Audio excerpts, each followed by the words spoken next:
JBNN keep you informed. I'm Michelle Jones, and in the news, former public health inspector killed in St. Anne.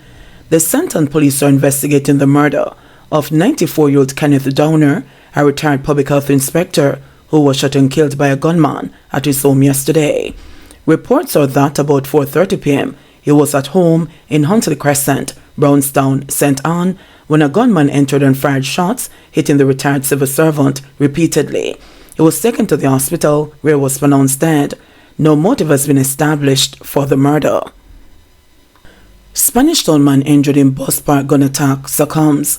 A man was injured in a gun attack at the bus park in Spanish Town, St. Catherine on Saturday, succumbed in hospital yesterday. He has been identified as 27-year-old Jermaine Richards, otherwise called Darby, of Spanish Town. The police reported that about 5:30 p.m. on Saturday, May 27, Richards was at the bus park when a man armed with a gun came up and opened fire. He was taken to the Spanish Town General Hospital, where he was admitted. He later died. Entertainer Ruffian remanded on firearm and ganja possession charges. Entertainer Sharon Ruffian Peterkin, who is charged with breaches of the Firearms Act, was remanded when she appeared in the St. Catherine Parish Court on Friday. Her co-accused, Daniel Gutsmore, was granted bail in the sum of $300,000 on condition that he surrenders his travel documents and reports on Saturdays at the Portmore police station. Both Gutsmore and Peterkin are to appear in the gun court on June 16. They were charged with being in possession of a prohibited weapon, unauthorized possession of ammunition, and possession of and dealing in ganja.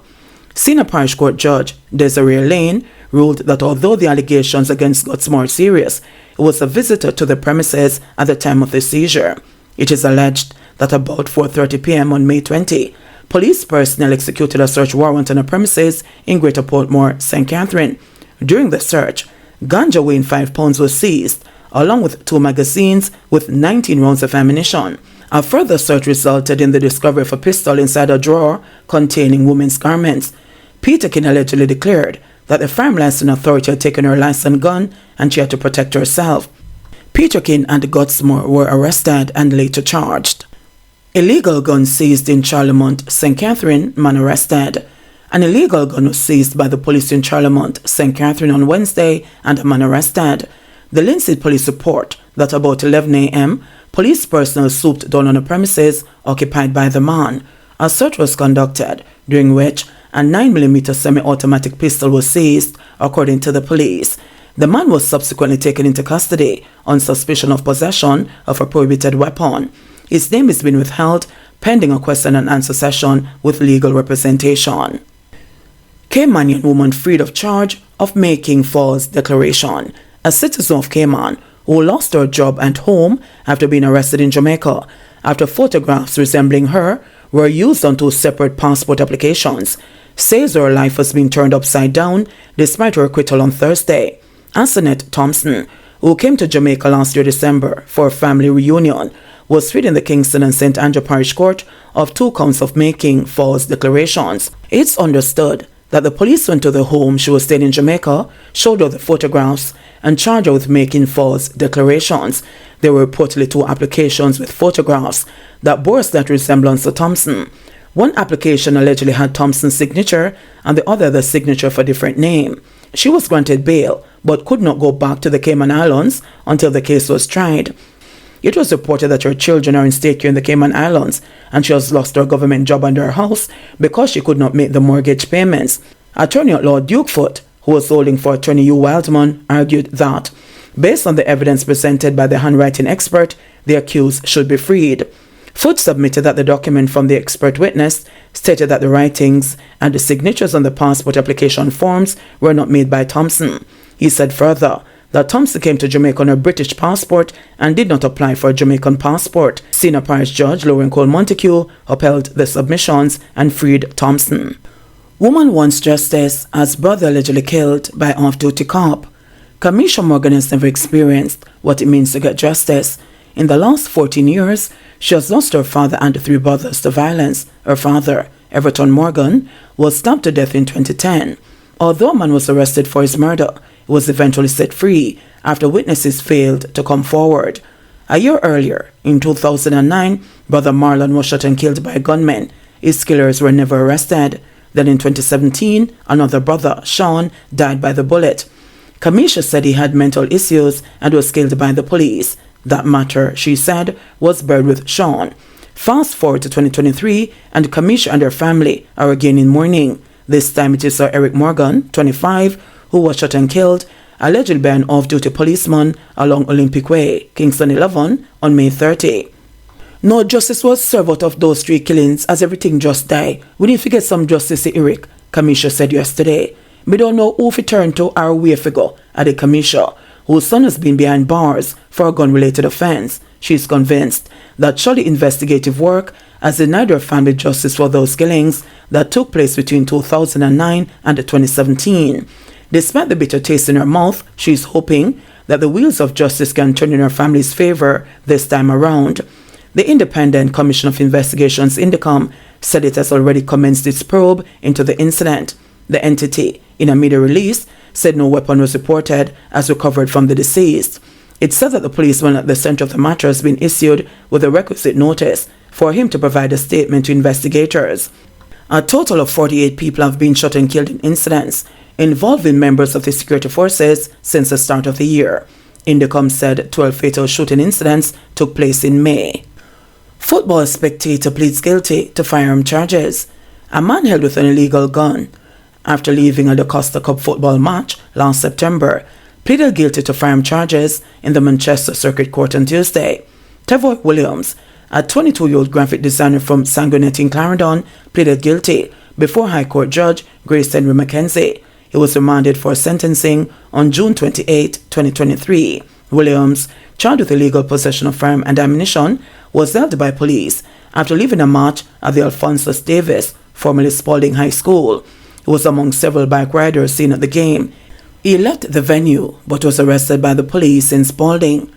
Allegations are that about 5:50 p.m., the police were on patrol in the town when a group of men was seen driving motorcycles without protective helmets. The police went in the direction of the men with a view of accosting them. One man drove into an alley near the traffic light. The police immediately went into the alley and accosted him. A bulge was seen in his midsection, and during a search, a gun was removed from his waistband. The gun, a 9mm pistol with 3 live rounds, was seized and Williams taken into custody. Police later identified Williams as being among a group of bike riders seen at the match earlier. Government launches probe after new reports of subpar conditions by Jamaican farm workers in Canada.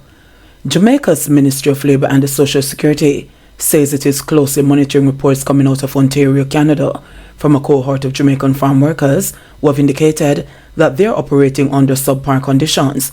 The statement issued Friday is in response to a report carried by the Jamaica Observer, in which farm workers accuse the Jamaican authorities of abandoning them. The workers said they withdrew their services on Thursday in protest after wastewater flooded their living quarters. The Minister of Labour and Social Security, Pernell Charles Jr., has ordered an immediate investigation into the living conditions and work environment of the farm workers from this location. Liaison officers were directed to visit the location to provide a fulsome report on the conditions of the farm workers, the ministry statement said. The minister and his team are committed to ensuring that Jamaican farm workers are provided with the best working and living conditions.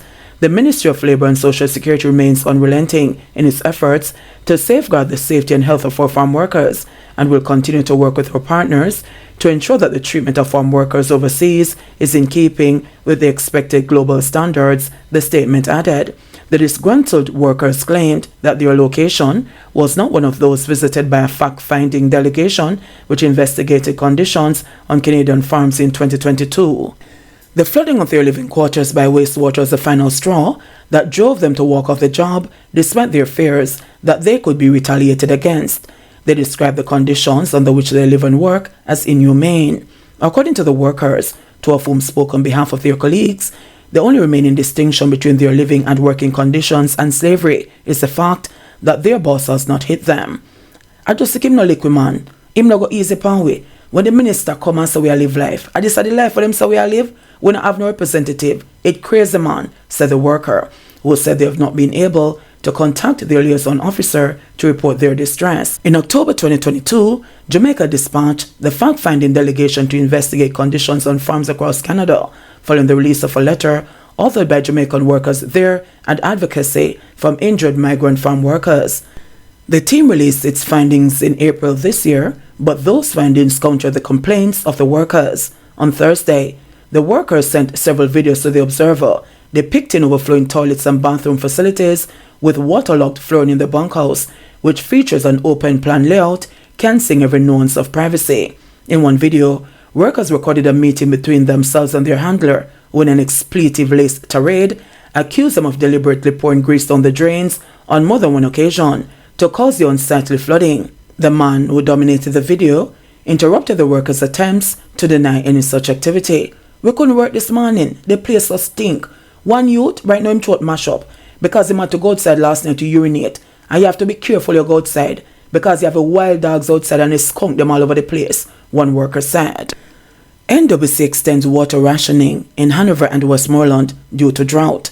The National Water Commission NWC is reporting that the ongoing drought is still affecting water supply to sections of Hanover and Westmoreland. As a result, the NWC says it has extended the regulation hours for some areas served by the Logo treatment plant in Hanover.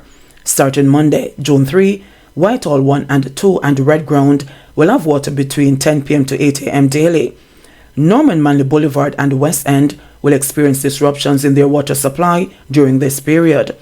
The NWC will continue to truck water to customers in Whitehall 3.